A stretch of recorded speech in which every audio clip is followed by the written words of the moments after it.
రేవంత్ రెడ్డి గారికి నేను చెప్పిన, అయ్యా మీకు నా మీద కోపం ఉంటే మీరు ఏమన్నా చేయండి పర్వాలేదు, కానీ మా సిరిసిల్ల మీద కోపం తీయకండి అని చెప్పిన. ఆయన మాత్రం మూర్ఖంగా ఇలా చీరల ఆర్డర్లు బంధు, ఒకటా రెండా ఎన్ని బంద్ చేసిండు ఒకసారి ఆలోచించుకోండి. కేసీఆర్ కిట్టు బంధు, బతుకమ్మ చీర బంధు, పిల్లలకు బ్రేక్ఫాస్ట్ బంధు, ఆఖరికి రైతు బంధు కూడా బంద్ అయిపోయింది. ఇవాళ కేసీఆర్ గారు చెప్పిన ముందే, అన్న వస్త్రానికి పోతే ఉన్న వస్త్రం పోతుంది, మీరు దయచేసి మోసపోకండి, గోసపడతాము, ఆగమాగం ఓటేయకండి అని చెప్పిండు.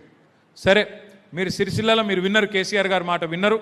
విని మళ్ళా కేసీఆరే ముఖ్యమంత్రి కావాలి, ఏమైనా ఉంటే చిన్న చిన్న పొరపాట్లు ఉంటాయి, మనుషులం కాబట్టి ఉండొచ్చు, కానీ కేసీఆర్ మంచి చేసిండు, మాకు సముద్రమే తెచ్చి మా తంగలపల్లి బ్రిడ్జ్ కిందికి తెచ్చిండు కేసీఆర్ అని చెప్పి మీరందరూ, ఈ ప్రాంత రైతన్నలు, ఈ ప్రాంత నేతన్నలు మీరందరూ మళ్ళీ దయదలిచి నాకు ఓటేస్తే నేను గెలిచి 5వ సారి మీ ఆశీర్వాదంతో ఎమ్మెల్యే అయినా.